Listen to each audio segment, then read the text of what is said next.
is CGTN, China Global Television Network.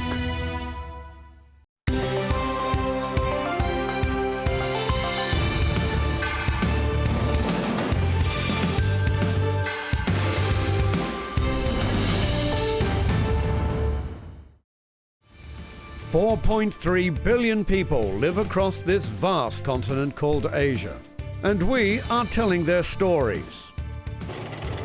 On this edition, retaking Mosul. An inside look at the operation to drive ISIL out of their last stronghold in Iraq's second largest city. طبعا هذا الكم الهائل من الأسلحة زين شوفون قنابل هاود كله كان المفروض يستخدم ضدنا زين بس بفضل الله الحمد لله هزموا من هذا المكان. And man versus beast. A conflict rages on between residents of a rural town in southern India and creatures of the wild.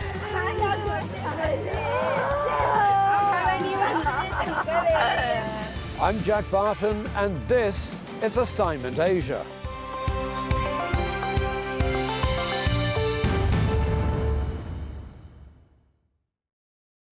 Welcome to the program. In 2014, ISIL declared their so-called caliphate in Mosul, Iraq's second largest city.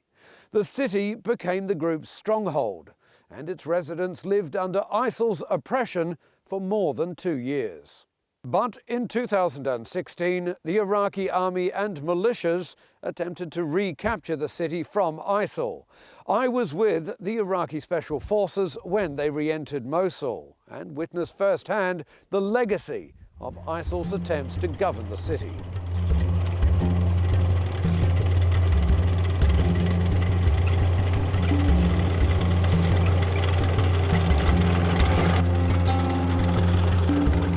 The offensive to recapture Mosul, ISIL's last stronghold in Iraq. It began last October, but it took weeks to drive the extremist group from dozens of towns surrounding the country's second largest city.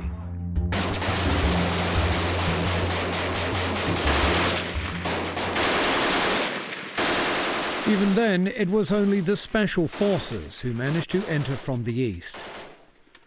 After a few days of fierce fighting, the soldiers thought they had secured at least one district. That judgment was premature. Now we're returning fire on what is clearly still ISIL remnants hiding amongst these buildings. We saw tunnels almost everywhere we looked, both inside and outside the city. Locals say ISIL had been digging them for more than 2 years. All right, so the tunnel has been filled in now. This is the exit. The entrance is about 1 kilometre away, and these sorts of tunnels allowed ISIL, or they're still allowing ISIL in Mosul, to engage the army in one area and then disappear and come up in another area. ISIL's ability to make its own bombs also meant the group needed only limited supplies from outside, making it easier to withstand a prolonged fight within the city.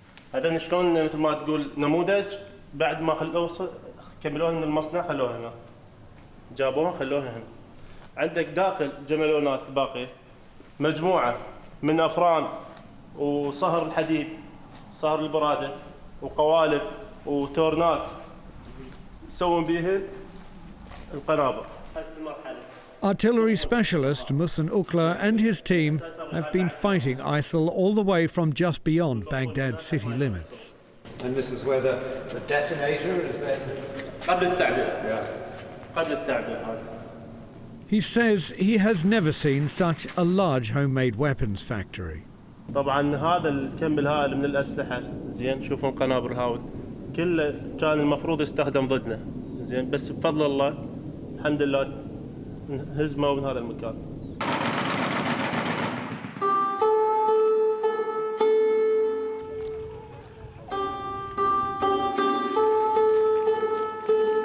Not everyone in Mosul opposes ISIL. Many analysts say the group managed to gain a foothold in Iraq partly because of alleged persecution of Sunni Muslims by the largely Shiite security forces.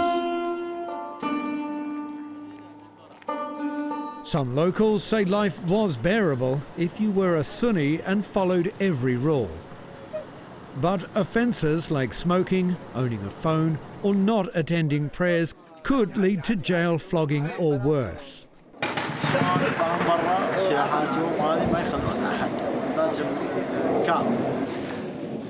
Just down the road beyond Mosul city limits stands a church. ISIL persecuted minorities like Christians and Yazidis, as well as Shiite Muslims. They were often executed, but even many Sunni Muslims suffered. إجا بين قتل كافة الطوائف ما إجا من طائفة معينة يعني خلينا نقول مثل داعش خلينا نقول سني ما قتل بس الشيعة والشبك والمسيح قتل حتى السنة وهجرهم هذا الإرهاب يبقى الإرهاب موجود. Inside this church, there is a makeshift school testifying to ISIL's attempts to indoctrinate children. What about this writing on the whiteboard? What does this say? On this whiteboard, a timetable for lessons ranging from gun maintenance, kung fu, learning how to cope without food and water, and information about different countries to know more about killing their people. This small board is perhaps the most chilling. Instructions on how to target the most lethal areas of the body. So this is teaching the children how to be snipers, how to be killers. Inside Mosul, schools like this are probably still running. Many people remain trapped inside the city.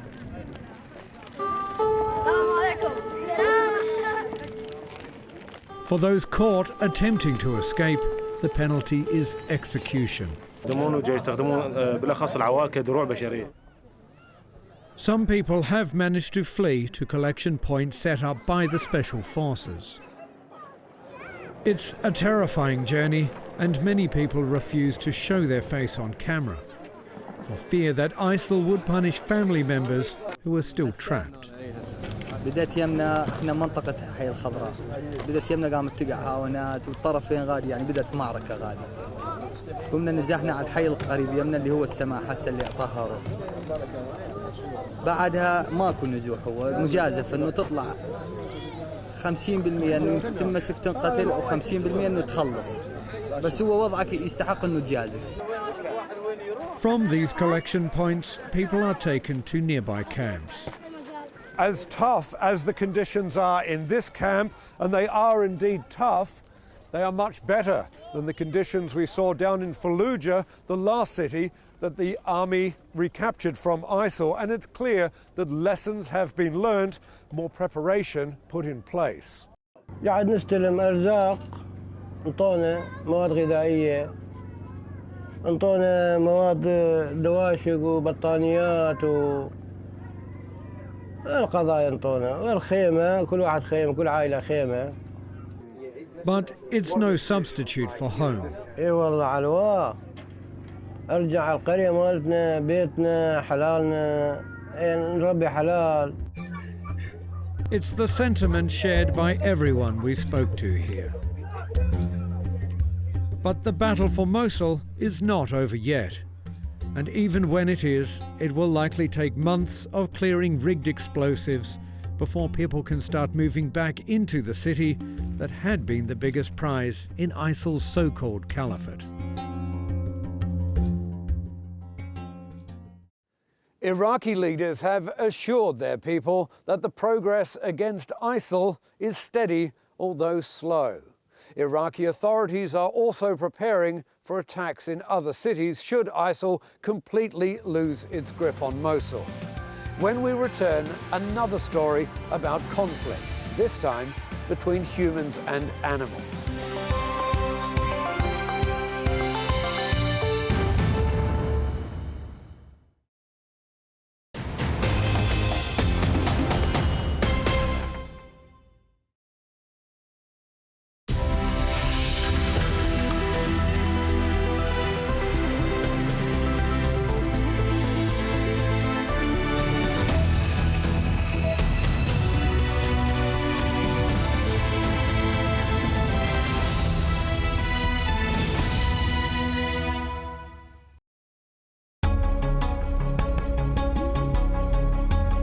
Are we ready?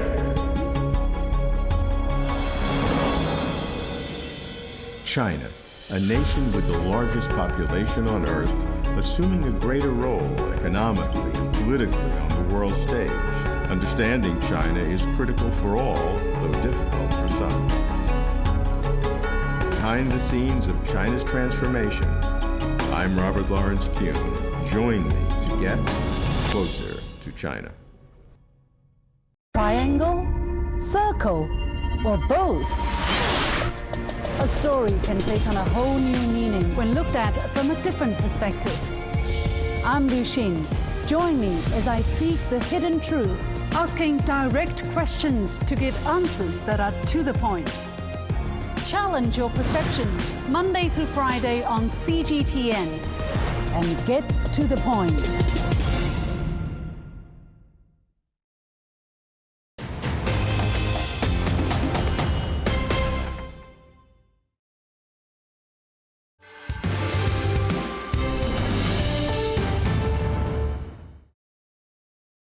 Hundreds of villagers in India's Tamil Nadu state have died over the past few years due to wild animal attacks. In retaliation, humans have been not only capturing but killing the animals. Jyothy Karat tells the story of how some villages in southern India have become the sites of bloody conflict between man and beast.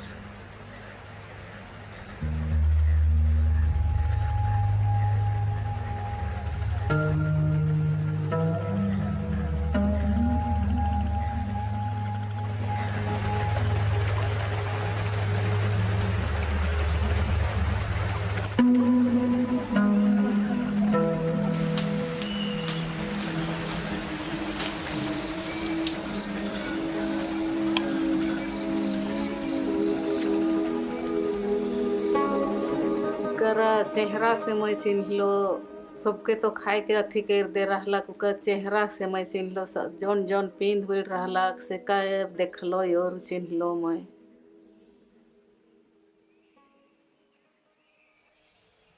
मुके तूने जाहे नहीं देवात रहला इन्होंने देखला तले चिन्ह लो मैं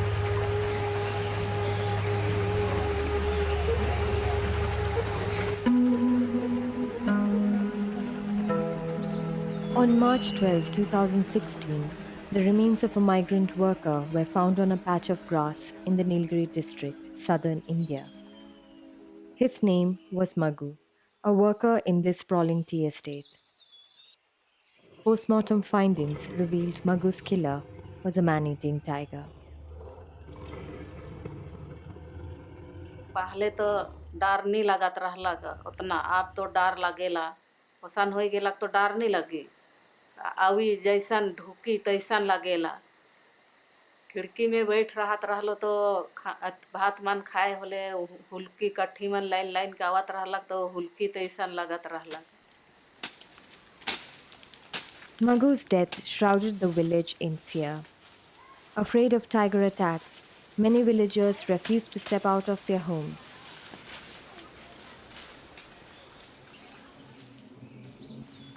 The forest department tracked Maggu's killer for a week and formed a team to catch the animal.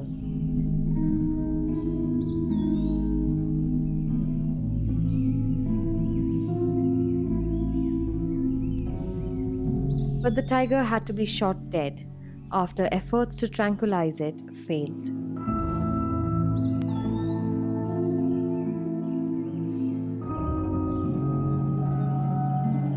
Declared a UNESCO World Heritage Site in 2012, this valley, surrounded by blue mountains, is now the site of a deadly war between man and beast.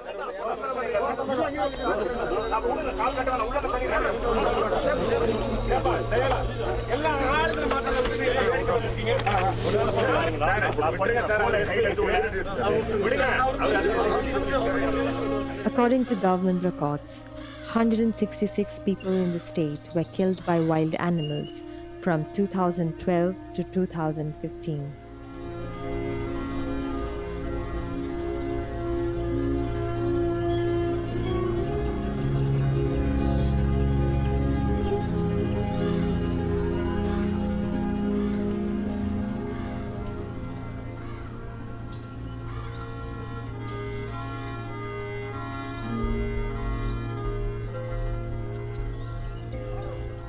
Tigers strike great fear among people, but the biggest killer, accounting for over 133 deaths, is an animal worshipped as god in India: elephants.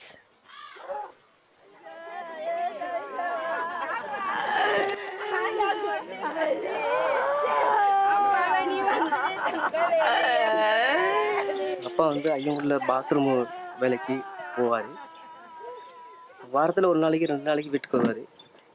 இப்போ காலையில் இங்கேருந்து நேரத்தில் போயிடுவார். இப்போ 6 மணிக்கு போயிடுவார்.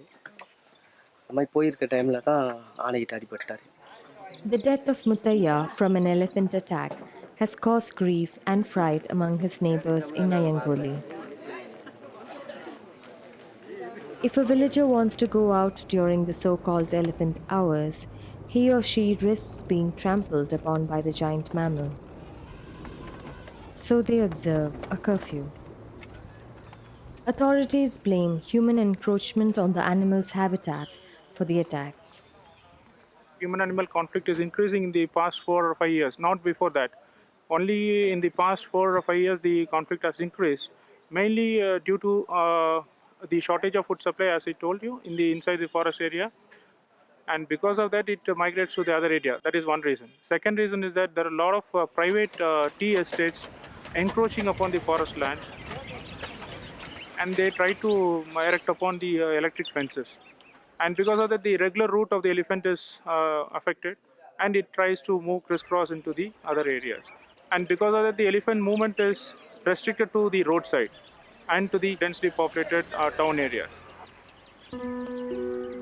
The British Raj, which ruled India until 1947, had exploited the Nilgiri biosphere's natural resources since the 1800s. When the Indian government absorbed over 300,000 Sri Lankan refugees in the 1960s and 70s, huge tracts of land were cleared and turned into tea plantations.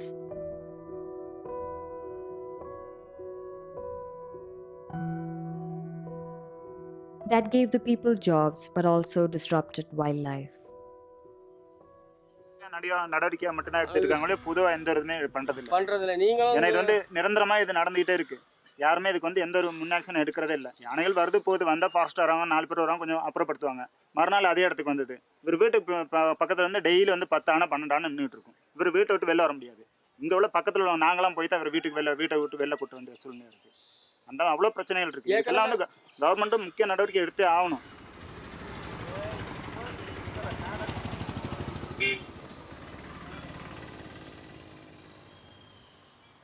There is a need for some degree of coexistence with these animals, and both with their levels of intellect and thinking, we need to at least understand that in what ways we can minimize the possibility of interaction. That is, we take adequate precautionary measures of preventing these late night movements and movements in untimely hours or the times in which elephants are active. Just by that, large amount of conflict can be minimized. Their shrinking habitat is also believed to be a cause of tiger attacks on humans. Territorial fights among male tigers leads them to be critically injured and get pushed out of their home range. Because they are unable to hunt wild animals, they may enter human-dominated areas and go for easier prey like cattle or humans. To make matters worse, the government agency tasked with safeguarding both human and animal lives has poor resources. If you take the forest department in Tamil Nadu, it has been the last priority of government. Even in the budget time, if you check, the very least budget has been given to the forest department. And forest department in Tamil Nadu, to be very frank, it is ill-equipped. Sadiq Ali is a local conservationist who has spent more than a decade helping the forest department conserve and protect wild animals in the Nilgiri biosphere. He works with local volunteers and specializes in rescue operations and the safe release of wildlife caught in human traps. Once it becomes a man-eater, maybe first incident, maybe an accidental incident, it wouldn't have thought it's a human. Maybe an animal, it kills a human thinking it's an animal. and maybe it can change its next kill to a wild. But we, from the department side, from the government side, we need to give it time. We need to give a lot of awareness to people and see that the people are safeguarded, and let the animal has to be tracked first and followed in a proper way, and see that it starts hunting by its own and takes up like a deer or a wild pig, like that. But again, if it goes for a second human, definitely that animal has to be captured, have to be taken to the captivity. The authorities aim to capture the animals in safety, but not all rescue missions are successful. Like tigers, sloth bears are another species that have become victims of the man-animal conflict. They have been found to stray into human habitat in search of food, water, and shelter. In Irupukal village, a sloth bear killed 2 people and permanently disfigured another. A team from the forest department surrounded the bear in a tea garden, and a doctor tried to sedate it.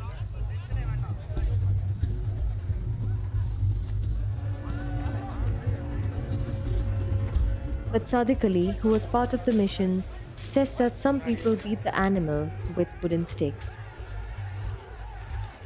The bear attacked them in retaliation, and then it was shot dead. We carried it in the vehicle, but the people, around 3,000 people, have blocked us, and thinking that we have sedated the animal and we are carrying the animal outside to release. That's what the people were thinking. But it was shot dead. They didn't know that it was dead.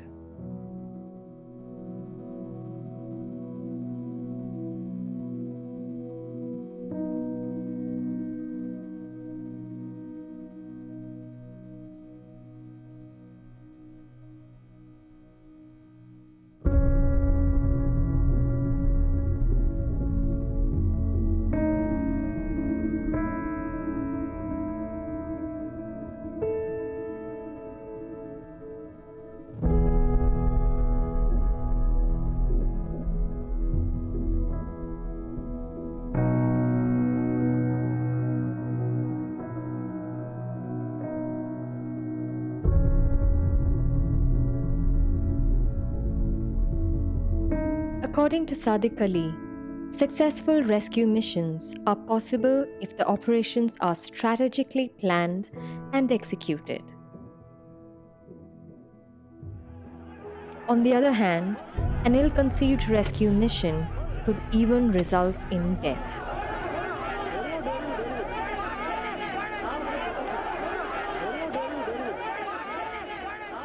And what I feel that a particular operation has been a big negative operation, whatever operations we have succeeded, and it has taught us lots.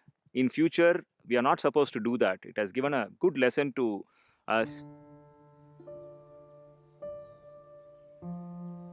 In the animal world, there is no sense of personal property. It's a world governed only by the creature's need for survival. A need that often clashes with human beings' interests and often greed.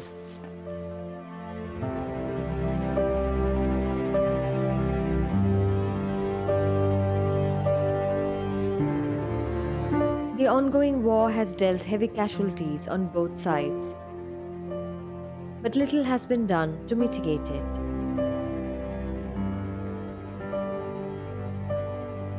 And as humans and animals all continue to fight for their place in this part of the world, an end to the conflict is not yet in sight.